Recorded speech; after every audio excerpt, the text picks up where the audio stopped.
No início do ano letivo, a Secretaria da Educação trouxe para assessorar gestores e professores, na sua prática pedagógica, a neurocientista a doutora Elvira de Souza Lima, que desenvolve com a rede 2 projetos, o Viver a Infância para a Educação Infantil e Todos Podem Aprender a Ler e Escrever para o Ensino Fundamental. E hoje a gente trouxe a professora para esclarecer, algumas dúvidas, responder algumas perguntas, que vai ao encontro das expectativas de pais e professores da nossa rede.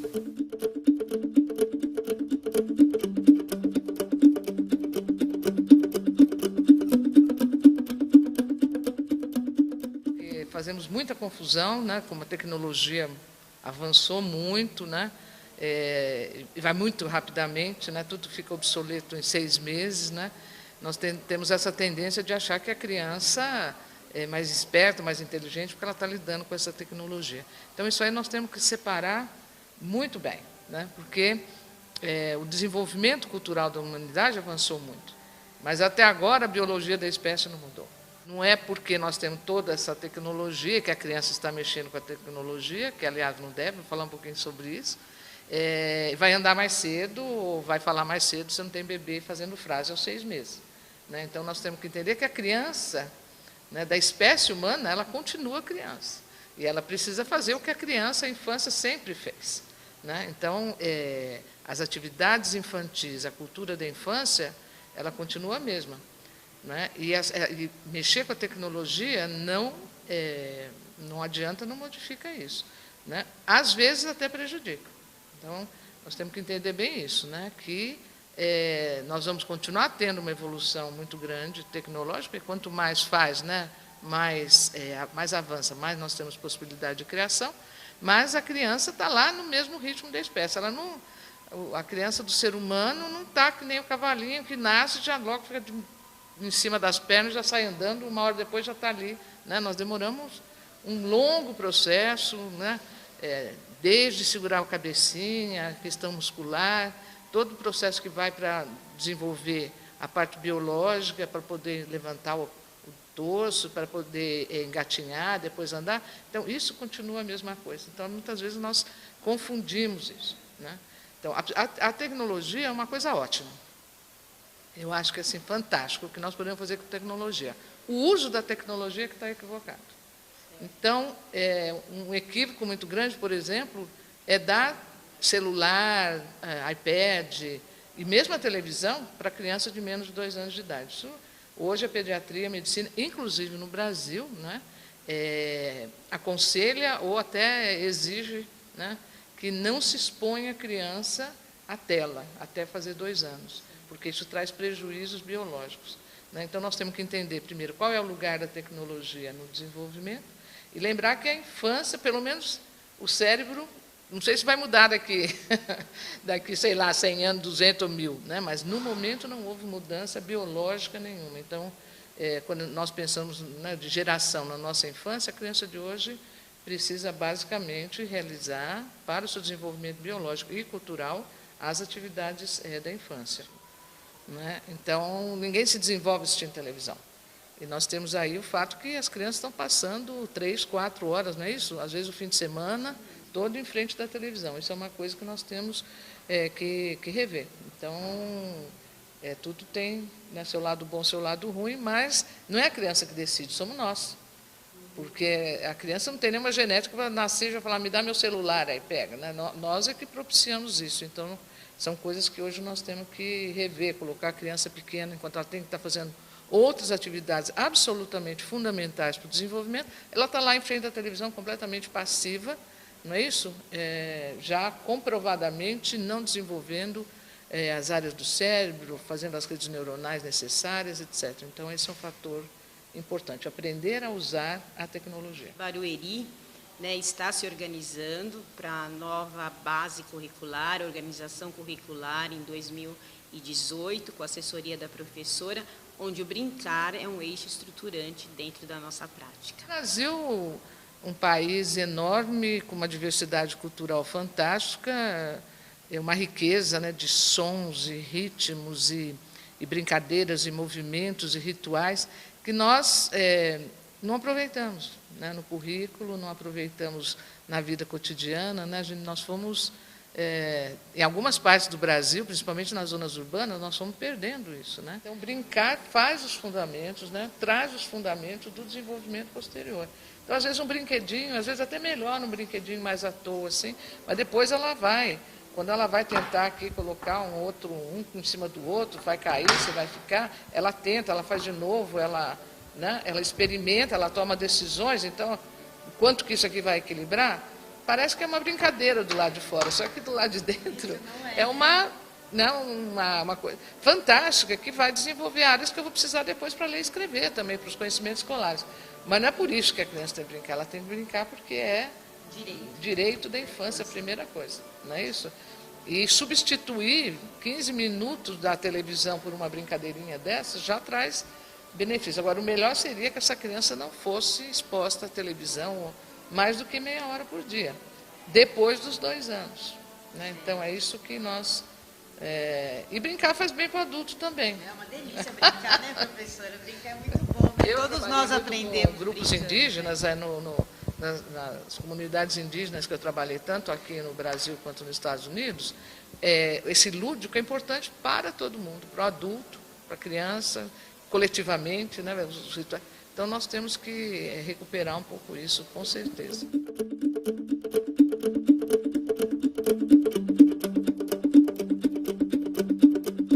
Então, a música, não se tem relato na história da humanidade de nenhuma comunidade, nenhuma cultura que não tenha tido música. A música sempre esteve presente. Né? Nós temos um cérebro musical. Né? Geneticamente, nós somos capazes de cantar sem ter ensinado, sem praticar. Outras coisas eu preciso, né? Tocar um instrumento, compor, ler música, aí são outras aprendizagens. Mas nós nascemos, né, com essa capacidade, né, de realmente reproduzir música, e o surdo, nós sabemos hoje, ele não ouve, mas se nós pusermos música perto dele, porque música é frequência, né? Ele sente pela vibração. Então, entre parênteses, o surdo ouve por vibração. Por quê? Porque nós temos esse... Né, e uma pessoa com essa diversidade biológica de não ouvir, pode desenvolver a melodia da fala se ele for uma melodia no cérebro a partir da vibração. Então, está assim, bem comprovado. Né? A música faz parte mesmo da evolução da espécie humana. Nós sabemos hoje, só para comentar, né, a importância da música na saúde. Né, música usada hoje com bebê prematuro, para batimento cardíaco, doenças, curas pela música. Né, quer dizer, a música tem realmente um impacto muito grande no cérebro, ela altera fisicamente o cérebro. Né, então, a música das produções humanas é a que muda o nosso humor mais rapidamente, não é isso, gente? Ela congrega pessoas que não se conhecem, que falam língua diferente, linguagem diferente. Então, a música realmente é integrante de ser humano.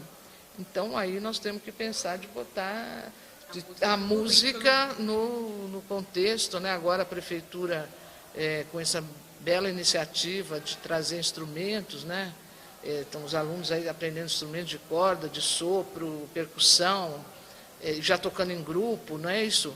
A música educa a atenção, a música nos faz sentir... Né, porque na hora que você está tocando em grupo, você tem que estar prestando atenção em você e no outro, né? Porque não vou tocar no jeito que eu quero, no tempo que eu quero, tem que ser no tempo que o maestro está regendo, está escrito lá na música. Então, ela desenvolve muita empatia, a escuta do outro, né? Ela forma cidadania, ela desenvolve cidadania nas pessoas. Então, colocar a música, e você veja, a gente sabe isso pela antropologia, não tem cultura que não tenha cantiga de niná. Certo? Elas podem, né? Então, nós podemos ter escalas diferentes nas culturas, mas todas têm. Então, é realmente, sim, eixo fundamental da formação humana. E, de quebra, né, nós sabemos que o desenvolvimento das áreas envolvidas com todas as dimensões da música são, assim, fundamentais na aprendizagem dos conhecimentos escolares. Né? Ela faz muito, tem uma parte importante, né, de grande importância na alfabetização, na aprendizagem da matemática.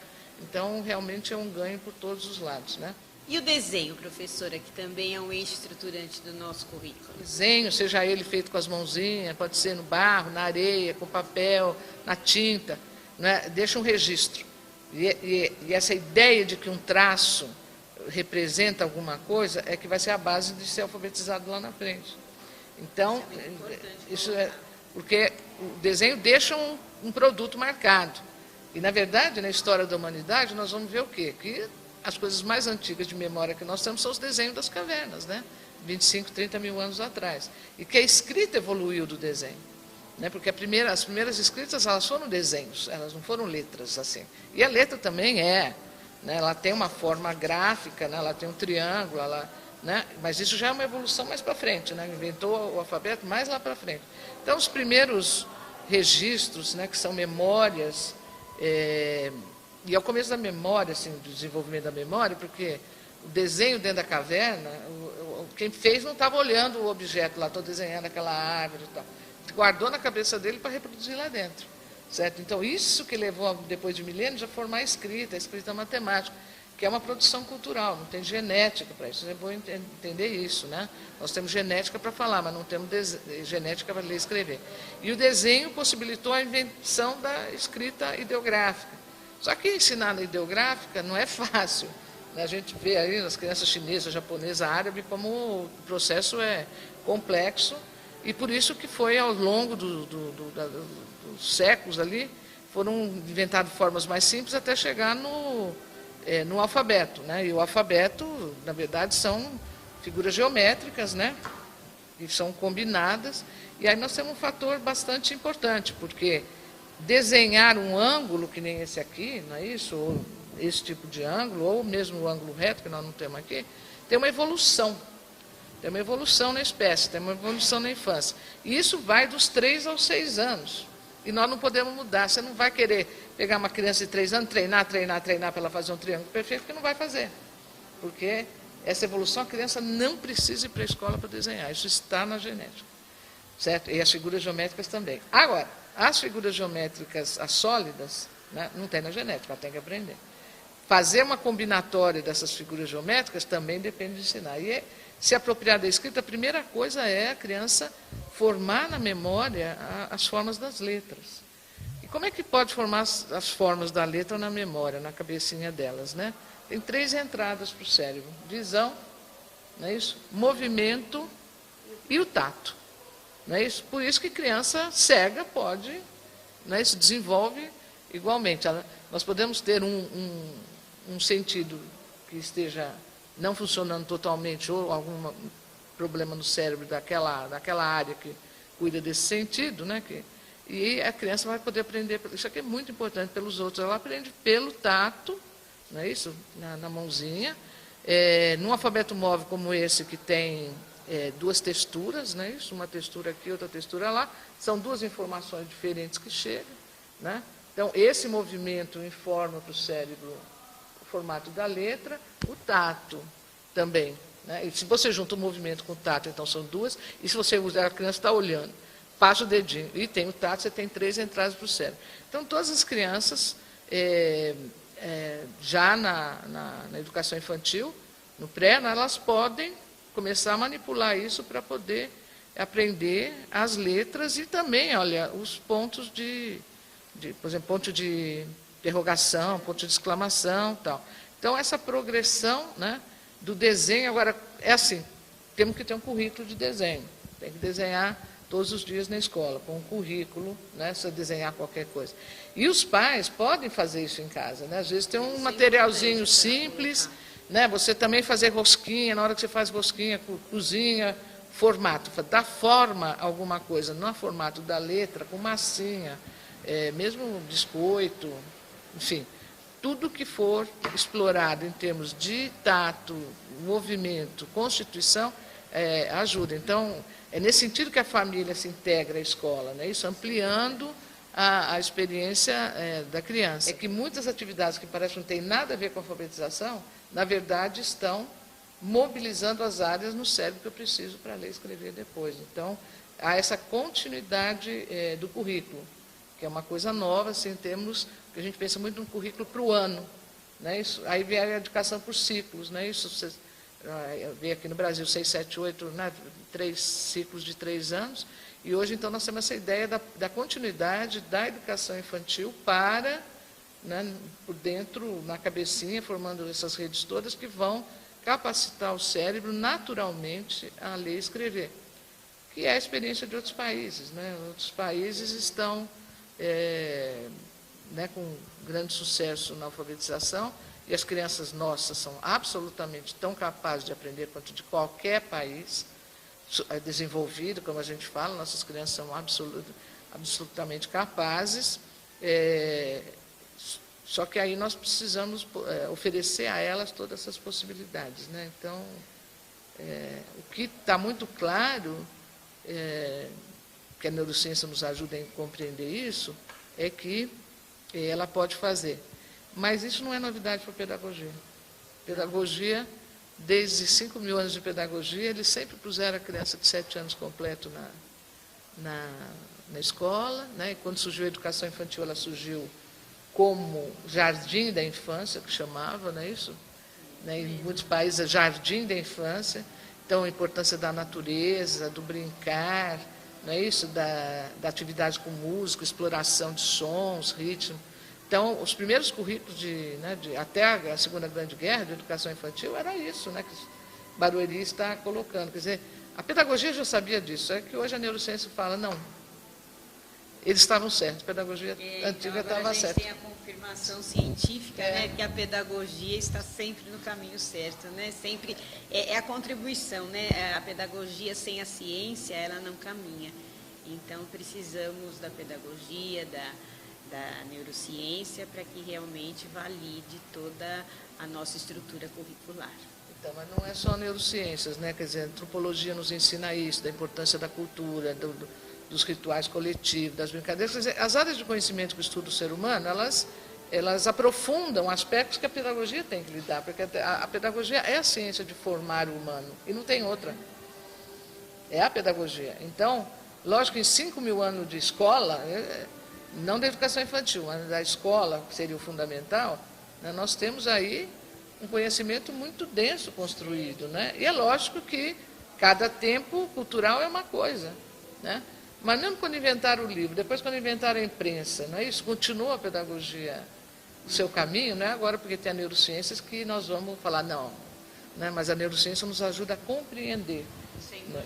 Então, ela, por exemplo, mostra uma coisa importante, toda criança pode aprender. Né? E o Escrita para Todos é com essa base. Nós sabemos ensinar todas essas crianças? Não ainda. Né? Então, tem essa diversidade toda. Então, é nesse caminho que o currículo vai, né? Partindo do conhecimento dos professores, da rede, da história. Né? Nós não podemos tirar a história. Né? E cada país tem a sua, cada comunidade, cada município. Né? E só vai para frente se nós partimos da pedagogia para chegar na pedagogia, não é para chegar na neurociência. Isso não tem sentido nenhum. Né? Os conhecimentos hoje científicos da neurociência, eles comprovam a opção que a pedagogia já fazia antes, porque até metade do século passado, do século XX, as crianças de 6 anos não estavam inseridas no fundamental. Né? Então, essa foi uma mudança internacional, nem todos os países aderiram, e hoje nós temos assim a comprovação que essa criança de 6 anos está numa transição. Né? O cérebro está realmente pronto para escrever aos 7 anos. Então, é aí que nós temos que equilibrar esse currículo, não esquecendo que essa criança está nesse processo, né, que começou lá no zero, né, quando o nascimento, e que mudanças importantes acontecem principalmente na atenção, não é isso? E no espelhamento, né, que toda criança vai espelhar quando ela... Aos 6 anos, ela vai espelhar as letras, ela espelha o ponto de interrogação, ela espelha os algarismos. Então, nós temos que ter uma compreensão maior sobre isso e entender que o fator tempo é muito importante, né? Que ela está em processo. Né? E o currículo tem que acompanhar esse processo, inclusive no tempo dela. Então, uma criança de 7 anos, né, os países que hoje só entram com alfabetização 7, Finlândia 7,5, entendeu? Só pega o lápis para escrever nessa idade, né? nós temos que entender que nós temos que adequar. Então, uma das formas é trabalhar com alfabeto móvel, porque ela não tem que fazer o traçado, não que ela não vai espelhar no alfabeto móvel, ela espelha, mas é mais, né, não fica marcado no papel e nós podemos trabalhar a conversão com o alfabeto móvel. Mas ela só vai dominar isso aos 7. Então, 6 anos é transição. A história de Barueri que eu conheço já tem no currículo, não é isso, gente? Educação dos sentidos. Vocês são uma rede que tem um avanço diferenciado em relação a muitas outras redes, no currículo que já estava aqui há 15 anos antes, etc. Então, nós temos isso que nós podemos agora retomar, adaptar essa nova iniciativa da Secretaria de trazer a música, né? Então, nós podemos organizar, dando os tempos maiores para essa formação da criança de 6 anos, dentro dessas áreas. Isso significa música todo dia, desenho todos os dias, não é? E trabalhar com alfabeto móvel. E o brincar. Né? Que até isso é brincadeira, né? Quer dizer, lá, mexer com o alfabeto móvel, tudo isso é lúdico. Né? Então, esse que é o nosso desafio. Nós estamos vendo o quê? O que já é feito na rede. Né? Vendo o que as escolas estão fazendo, porque onde que nós buscamos o caminho do currículo? No que já existe na rede. Né? Não é buscar lá na Espanha, na China, é dentro do próprio... E é lógico que as experiências de outros lugares nos ajudam a refletir sobre isso. E é bom lembrar que outras redes de outros estados brasileiros, na São Paulo, já vem lidando com essa questão de um currículo intermediário desde a década de 90. Então, tem bastante conhecimento pedagógico brasileiro sobre isso. Né? E, curiosamente, o pessoal só se refere ao exterior, nunca ao próprio país. Né? Então, precisamos mudar isso. Nós agradecemos, professora, né, essa oportunidade, né, da senhora conversar com toda a rede, inclusive com os pais. Agradecemos à Secretaria da Educação, as nossas coordenadoras, e anunciamos que esse será o primeiro de uma série de vídeos que nós iremos fazer durante 2018, sempre em parceria, né, pensando nessa parceria com os nossos professores e gestores. Bom, a minha mensagem principal é a seguinte: descansem nas férias. Né? O cérebro adulto precisa de pausas, descansem, façam outras coisas, para voltar assim com... Né, aí sim recarregar as baterias, né? E também fazer um convite para vocês, mandem perguntas. Nós podemos... ou venham, né? Se escolas quiserem vir, bater papo, perguntar e discutir, vamos abrir esse canal para responder perguntas, questões, dúvidas que vocês têm, ideias. Eu não tenho ideia pedagógica, eu só posso trabalhar em cima das ideias que vocês têm. Enfim, dando suporte, discutindo, podemos ampliar, não. Mas esse fica o meu convite para 2018, sempre com a certeza que todas as crianças podem se desenvolver, podem aprender, e que, com certeza, todos os professores, talvez nem tenham consciência, mas trazem em sua memória um grande conhecimento pedagógico, que é o que vocês usam todos os dias, e que vocês ampliam todos os dias, e que esse conhecimento pedagógico se avança também com o trabalho coletivo. Então, um bom fim de ano e até 2018.